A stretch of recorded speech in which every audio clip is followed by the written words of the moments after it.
The cold hung heavy in the air, sharp enough to sting the inside of a man's nose.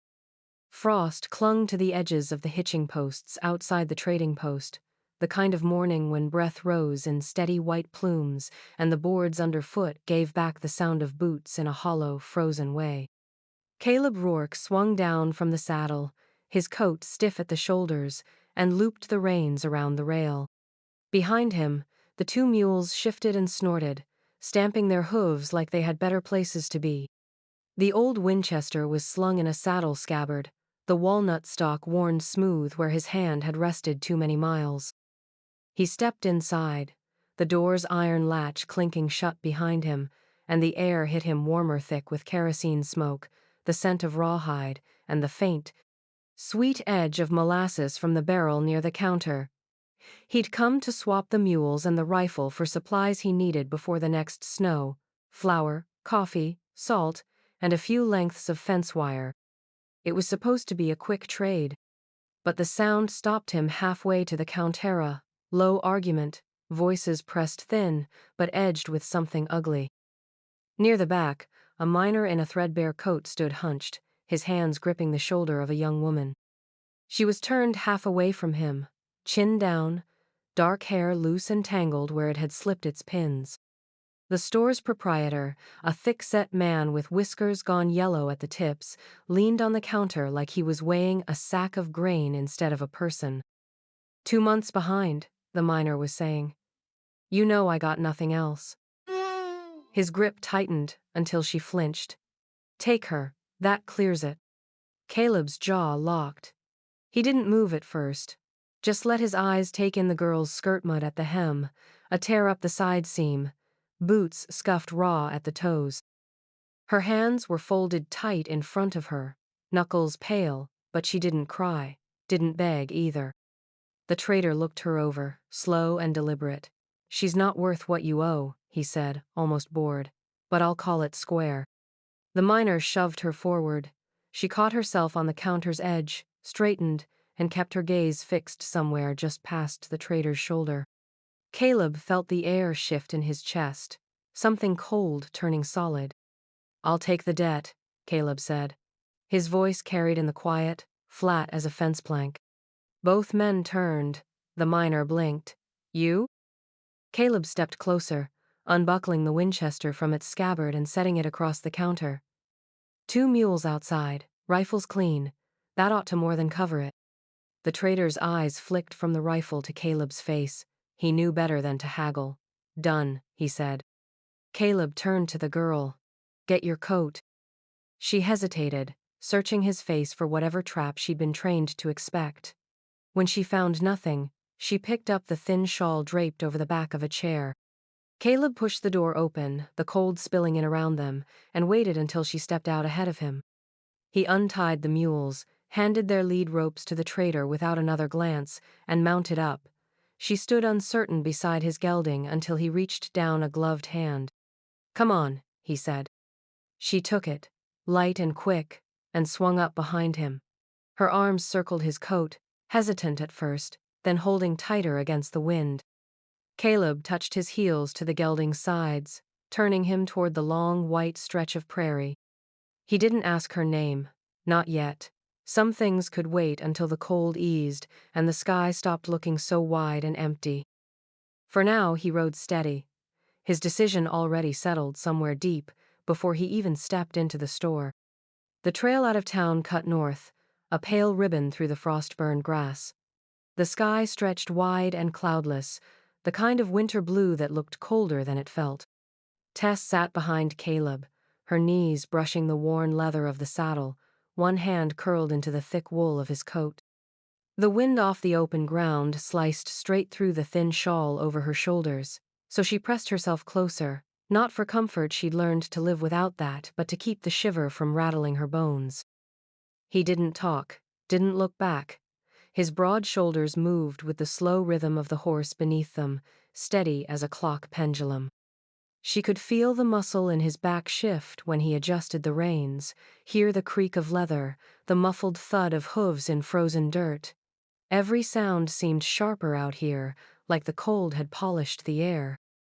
She let her eyes roam over the land, rolling ground, broken by sagebrush and the dark slash of a frozen creek. Fences ran in long, straight lines that looked too precise to be old, posts set solid against the wind. Somewhere out here was the place he'd take her. She wondered if there were neighbors near enough to hear a shout, wondered if he was the kind of man who ever raised his voice. Men who dealt in trade, especially trades involving women, usually had tells, a certain lean in their words. The way they handled you before they owned you outright. She'd known men like that since she was 15. But this one, he was different in a way she couldn't pin down. He hadn't touched her except to help her into the saddle. He hadn't even asked her name. That alone was enough to set her nerves on edge. A gust caught her hair, tangling it across her cheek. She tucked it back beneath her shawl and glanced at the back of his neck, the skin there reddened by the wind. He wore his hat low, brim shading his eyes, and when he shifted in the saddle, she saw the line of his jaw square, not clenched. If he was angry, he hid it well. If he had intentions, he kept them folded tight. They crossed the creek where ice crusted at the edges, the gelding picking his way careful over slick stone. Caleb murmured something low to the horse, a sound Tess barely caught. It wasn't for her, but it stuck in her mind, a note of calm she hadn't heard in years. The miles stretched long, her thighs ached from holding steady, and her fingers had gone stiff inside her mittens. Still, she kept her grip on his coat, watching the rise and fall of the land. The sun hung low, throwing long shadows ahead of them, and somewhere far off, a coyote yipped into the empty afternoon. When the first shape of a building broke the Horizona barn roof, silvered with frost, she felt a knot twist low in her gut. Whatever waited there would be hers now, for better or worse. Caleb slowed the gelding as they turned into a narrow lane lined with split-rail fence. Cattle stood knee-deep in hay, their breath steaming in the cold, and a dog lifted its head from the porch to watch them pass. Caleb swung down first, his boots crunching in the hard ground. He didn't reach for her, just looked up once. She slid off on her own, landing light beside him. Her knees trembled, not from the ride but from the not knowing. He gave a short nod toward a smaller building beside the barn. "You can warm up in there. We'll talk after you've had coffee." No threat, no bargain, just that. And somehow, it was that absence of demand, of explanation, that made her heart beat harder than any cruelty she'd faced before. The bunkhouse sat a few paces off the main yard, a low, square building with clapboard walls weathered to the color of dry bone. Its small porch was swept clean, and a neat stack of split wood sat under the eaves, ends glistening with frost. Caleb pushed the door open, the hinges giving only the faintest groan, and stepped back for her to pass. Warmth met her first, rising from the iron-bellied stove in the corner. A thin column of smoke curled from the vent pipe, carrying the smell of seasoned pine. The air inside was still, holding the faint scent of soap and dust, like the place had been scrubbed and then left alone. Sunlight filtered through the single-paned window, catching the worn grain of a wooden table and two mismatched chairs. Against the far wall stood a narrow bed, its quilt tucked tight, the pillow plump enough to look inviting. "You can stay here through spring," Caleb said from the doorway. His voice was level, the tone of a man stating a fact rather than offering a kindness. "If you pull your weight." She turned to look at him, searching for what he meant by weight. Chores? Cooking? She could do both. He didn't add anything more. No mention of payment. No hint of what would happen if she refused. Just a simple statement, as if it had already been agreed upon. Her fingers tightened on the small cloth bundle she carried. It was all she owned done: extra dress, a shift, a pair of stockings with more darning than original thread, and the handkerchief her mother had given her before she'd died. She set it on the bed, the quilt sinking slightly under the weight. The bed. She couldn't stop staring at it. Years of sleeping on straw pallets, floorboards, or whatever corner she could claim had made her forget the look of a bed properly made. She pressed a palm against the quilt. It was firm, but it gave under her hand. The warmth from the stove reached this far, softening the chill that clung to her skirts. Caleb stepped inside and set a tin pail of water on the table. Pumps out back, wood piles under the porch roof. Keep the stove fed, and it'll stay warm through the night. He glanced toward the window. Wind comes up from the north this time of year. Keep the shutters closed tight after sundown. She nodded once, unsure if he expected thanks. He didn't linger, just tipped his hat slightly and stepped back out into the yard, boots crunching on the frozen dirt until the sound faded. For a long moment, she stood in the middle of the room, listening to the quiet. It was the kind of quiet that didn't press in on her, didn't make her feel trapped. She could hear the wind moving faintly against the walls, the occasional pop from the stove. Safe sounds. She untied the bundle and laid her things out on the quilt. The dress was wrinkled, the stockings thin at the heels, but she folded them neatly, placing them on the small shelf beside the bed. The handkerchief she kept under her pillow. She unpinned her hair, shook it loose, and ran her fingers through the tangles. Sitting on the edge of the bed, she let her weight settle. The quilt was scratchy with age, but the mattress beneath was solid and dry. She leaned back until her shoulders touched the wall, her eyes fixed on the stove's orange glow. It wasn't home, not yet, but it was the first place in years where she could sit without bracing for the sound of a key turning in a lock. That alone felt like something she might be able to hold on to until spring. The dark was still thick when Tess opened her eyes, the air in the bunkhouse holding the bite of night. The stove had burned down to embers, their faint glow casting a dull orange across the floorboards. She swung her legs out from under the quilt, her bare feet meeting the cool boards with a quick shiver. Dressing by lamplight, she wrapped her shawl tight and pulled on her boots, the leather stiff from the cold. Outside, the yard was silent, but for the slow sigh of wind moving through the cottonwoods. Frost silvered every surface, the fence rails, the pump handle, even the dog curled near the barn door. She went to the pump first, bracing herself for the sting of the handle against her palm. It squealed once, then gave, and water gushed cold and sharp into the pail. Her breath rose in clouds as she carried it back, the metal biting into her hands through the thin fabric of her gloves. She set the pail near the stove, then stepped back outside to the woodpile. The axe leaned where Caleb must have left it the day before, blade buried in a half-split round. She worked slowly, her aim more careful than strong, splitting kindling enough to fill the box by the door. Each strike echoed in the still air, and each one sent a small shock up her arms, but the rhythm steadied her. By the time the stove was crackling again, she had a pot of water heating and cornmeal ready to stir. The smell of coffee began to curl into the air, bitter and rich, the kind of scent that made the room feel warmer just for having it. She fried what was left of yesterday's salt pork, the fat spitting quietly in the pan. She didn't hear Caleb come in until the door shut behind him. He stamped the frost from his boots and hung his hat on the peg without a word. His eyes took in the pail, the stacked kindling, the coffee on the stove. He sat at the table, not asking what she was making, not offering praise either. She set a plate in front of him, cornbread, pork, and coffee, and took her own seat across from him. The first few minutes passed in the scrape of forks and the clink of tin mugs. Finally, she said, "You live out here alone?" He nodded once. "Since my brother died, fever took him 3 winters back." His voice was flat, but his hand paused briefly over the coffee cup. "We built the place together, thought we'd pass it down between us, didn't work out that way."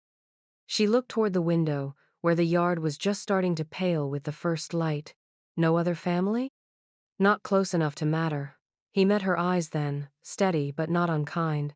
"I've managed fine, just means more to do."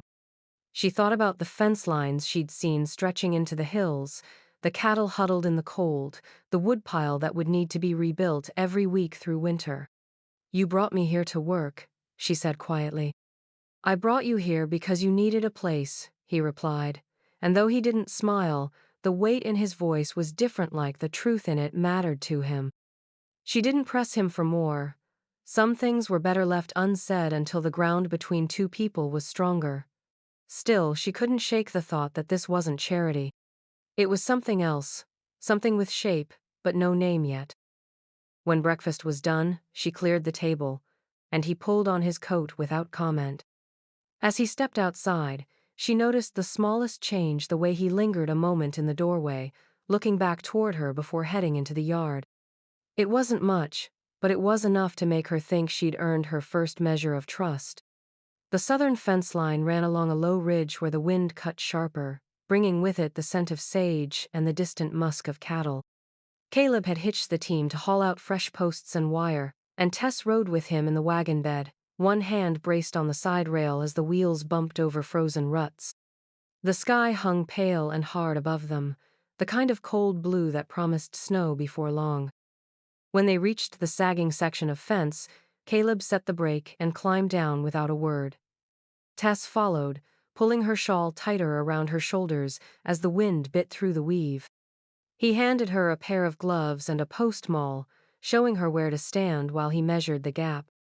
She'd learned enough in the past weeks to know he wasn't one for idle chatter when there was work to be done, so she kept her questions to herself and set to holding the post steady while he packed the earth back in. The sound of hooves broke the quiet before she saw them two riders coming from the south, their coats flaring in the wind, hats pulled low. Caleb straightened, resting one hand on the top of the new post as the men slowed their horses to a walk. The lead rider was broad through the shoulders, a graying beard tucked into his scarf. The other, younger and sharper-faced, eyed her in a way that made her fingers twitch around the gloves. "Mornin', Rourke," the older one said, his voice carrying easily over the fence. "Didn't know you'd taken on help." Caleb didn't glance at her. Help enough to get the work done. The younger man tipped his chin toward her. "Don't recall seeing her in these parts before." Tess kept her gaze on the coil of wire at her feet, aware of the heat creeping into her cheeks despite the cold. Caleb shifted his stance, planting his boots solid in the frozen dirt. "She's with me." The younger man's mouth quirked like he'd heard more in those words than was spoken. "With you, huh?" Caleb's eyes narrowed just enough to change the air between them. "Under my roof. That's all that needs saying." A moment passed, the wind moving through the grass like a restless hand. The older rider cleared his throat, shot a look at his companion, then nodded once at Caleb. "Fences look good. We'll head on." They turned their horses, the younger one casting one last glance over his shoulder before they rode south again, disappearing over the ridge. Tess let out a breath she hadn't realized she'd been holding. Caleb bent to lift the coil of wire, his voice even. "They won't bother you."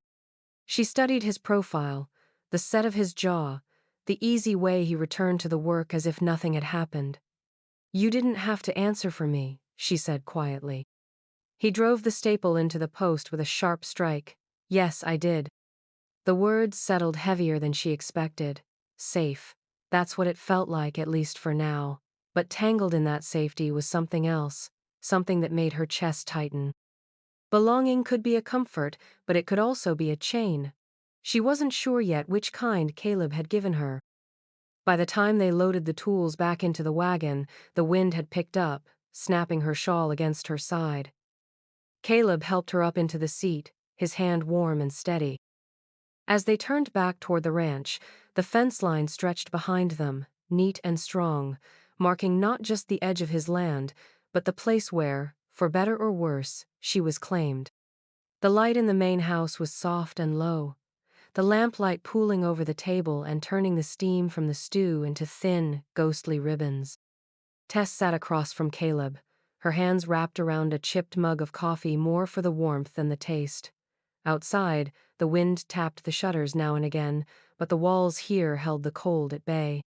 Caleb had cooked a simple beef stew with thick slices of bread left over from the morning, and now he ate in his usual quiet way, deliberate and unhurried. Tess tore a piece of bread, dipped it into her bowl, and tried to ignore the knot that had been building in her chest all afternoon. He asked nothing, but the stillness between them pressed in, urging her to fill it. She set her mug down and found herself speaking before she decided to. I wasn't always alone.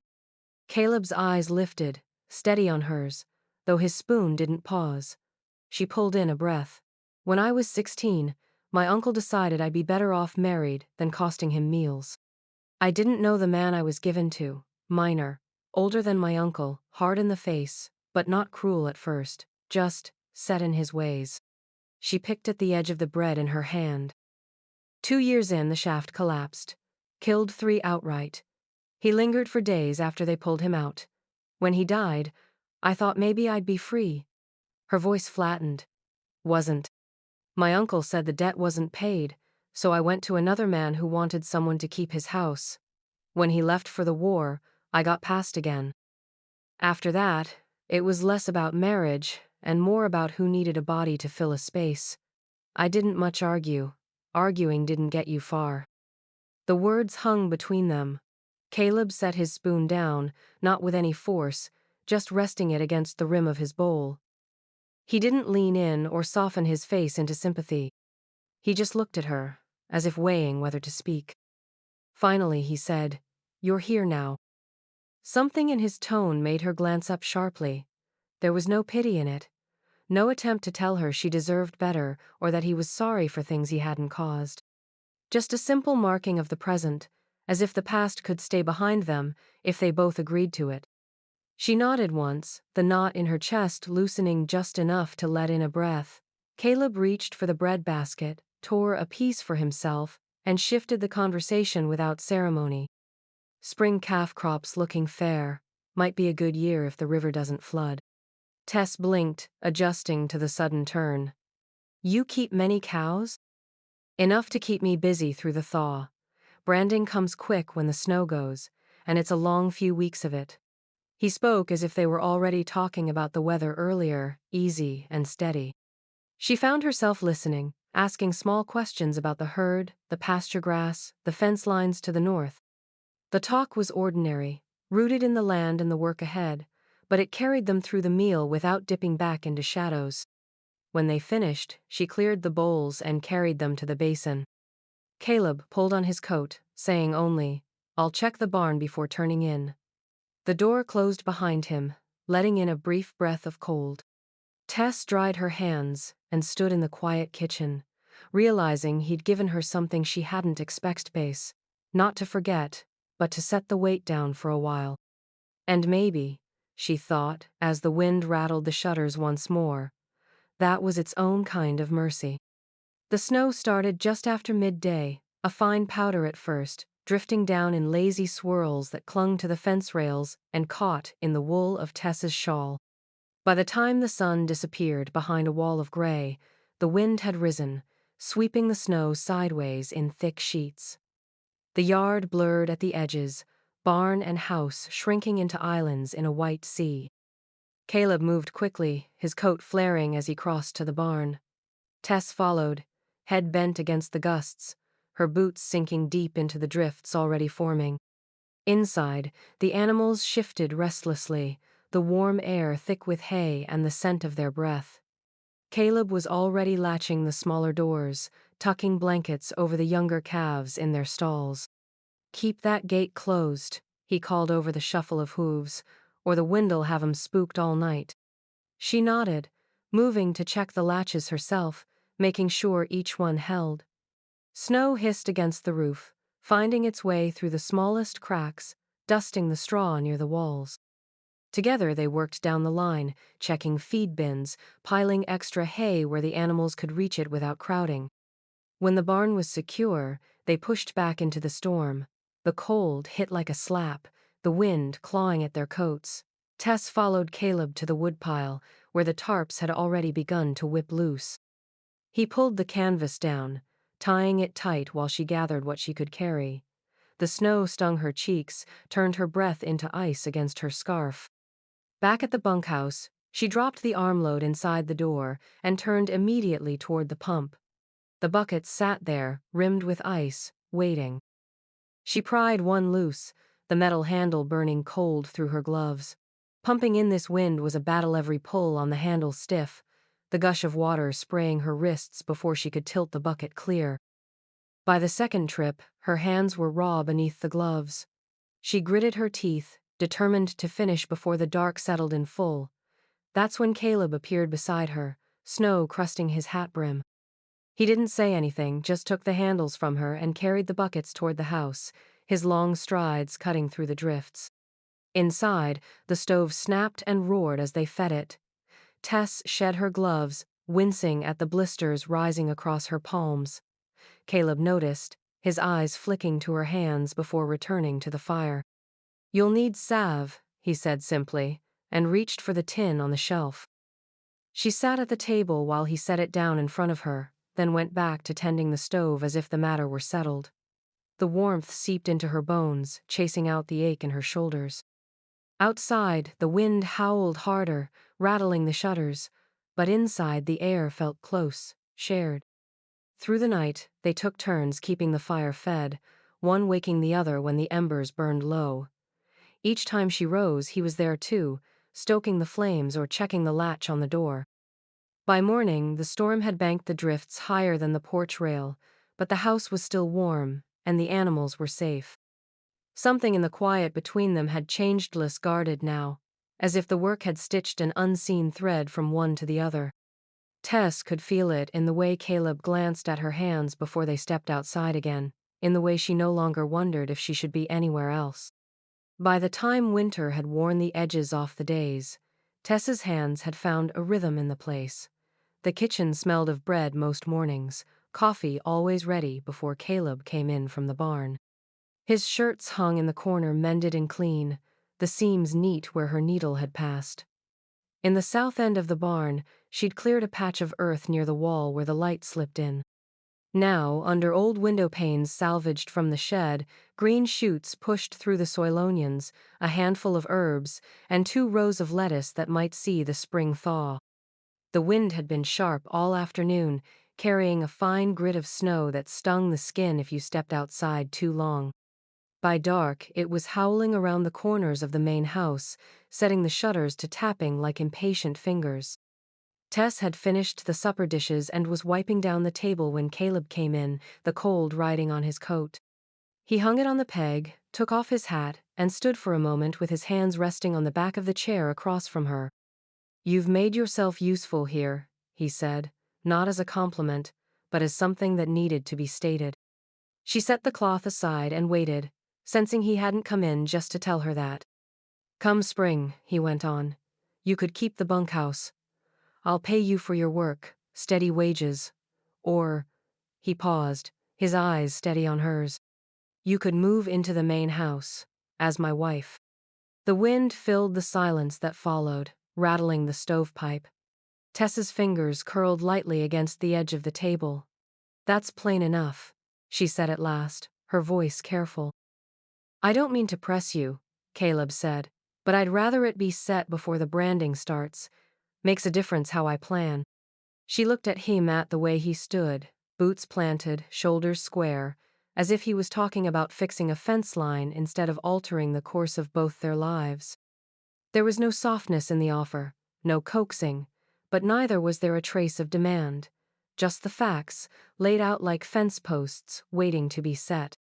"I need time," she said finally. He gave a single nod, the kind that meant he'd heard her and would let it lie. "You'll have it." He pulled a chair out and sat, reaching for the tin of coffee left on the table. "Won't change how things are until you decide." Tess stayed quiet as he poured, the scrape of the cup against the table loud in the small room. She wasn't sure what unsettled her more, that he'd asked, or that part of her had already begun to picture what it would be like to take her meals here every night, to hang her shawl by the same peg as his coat.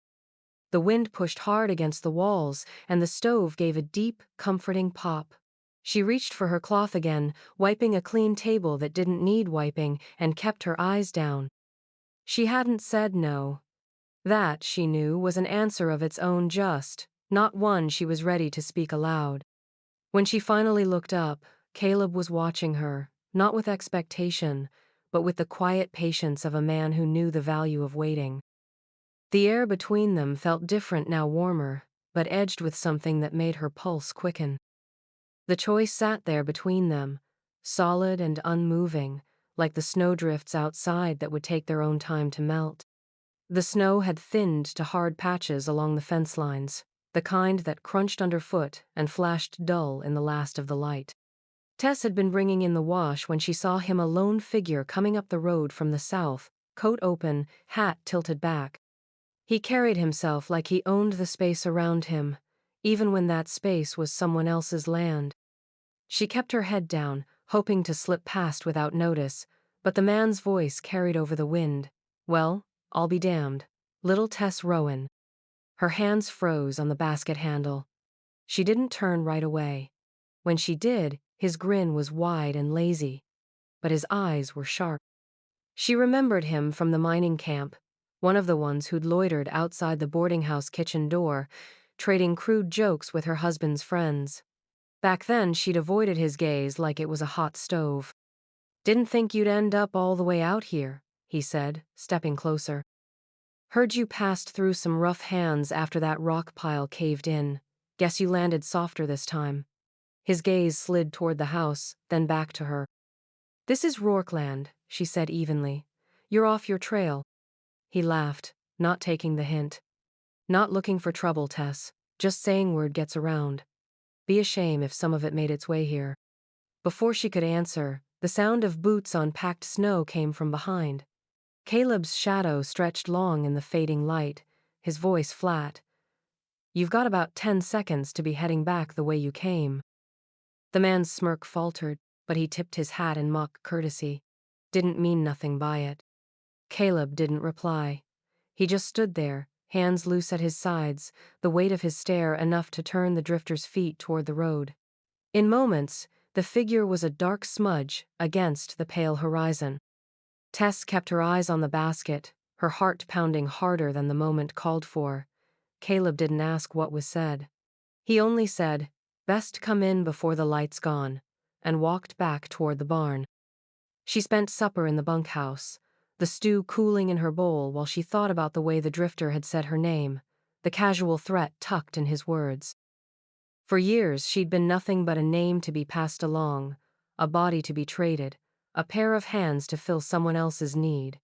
Here, under Caleb's roof, no one had dared cross that linen knot until today. And even then, it had ended the moment Caleb stepped into it. When the dishes were rinsed and stacked, she wrapped her shawl tight and stepped out into the cold. The path to the main house was short, the windows throwing gold light across the yard. She knocked once before letting herself in.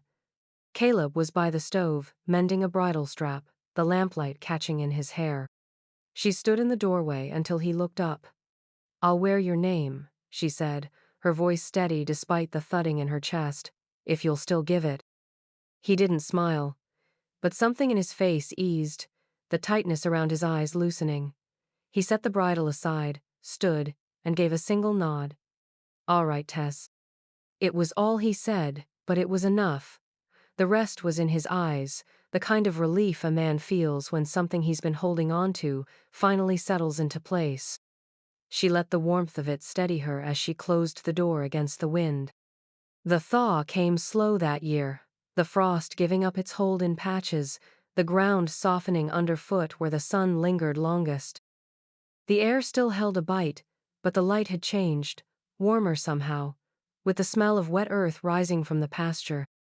It was on one of those mornings, when the last of the snowmelt trickled along the fence line, that the preacher rode in from town. His gelding's hooves left dark prints in the mud, and his coat was dusted with the grit of the road. Caleb met him at the gate, a brief handshake passing between them before he led the way to the house. Inside, Tess stood near the stove, the plain blue dress hanging straight and neat over her frame. Caleb had bought it on their last trip to town, the fabric sturdy but soft, the color the same as the sky after a hard rain. She had sewn the hem herself, her stitches careful and small, the kind of work she'd once done for others, but never for her own wearing. There were no guests, no lace, no ribbons. Just the smell of bread baking in the oven, the low creak of the barn door as the wind shifted, and the steady sounds of stock moving in their stalls. The preacher set his Bible on the table and looked to them both. Caleb stood beside her, his hand loosely at her elbow, his hat resting on the chair. The words were short, spoken in the same room where they had shared their first meal together. Tess found her eyes fixed on Caleb's, the way he met her gaze without wavering, without looking past her or through her. When the preacher asked if she took him freely, she heard herself say yes in a voice that was clear and certain, even to her own ears. Caleb's answer came just as sure. When it was done, the preacher accepted a loaf of bread and a jar of honey for his trouble, tucking them into his saddlebag before turning back toward the road. The wind carried the faint jingle of the bridle chain until he disappeared over the rise. Inside, Caleb went to the stove, checking the bread. Tess followed, and for a moment they stood there in the quiet, the only sound the ticking of the oven door cooling as it released its heat. He reached for her hand then, not as something new, but as something that had been waiting. The seasons turned after that, one year folding into the next. The garden behind the barn grew wider, the herd thicker. Neighbors came to know the Rourkes as quiet folk who worked hard and dealt fair, whose door was never shut to a traveler in need of a meal or a place by the fire. Stray dogs found their way to the porch and stayed. Stray people did too, some for a night, some for longer, and none were sent away hungry. Each winter, when the snow lay thick over the fence lines and the wind whistled low through the cottonwoods, Tess would stand at the front window, watching the land turn white under the sky's slow hand. Caleb would come up behind her, his palm warm over hers, their fingers fitting together like they'd been shaped that way. She'd glance at him then, the lines at the corners of his eyes deepened by the years, and feel the same thing she had on that day in the blue dress, that here she was not a debt to be paid or a bargain struck. Here, she was no one's property. Here, she was home.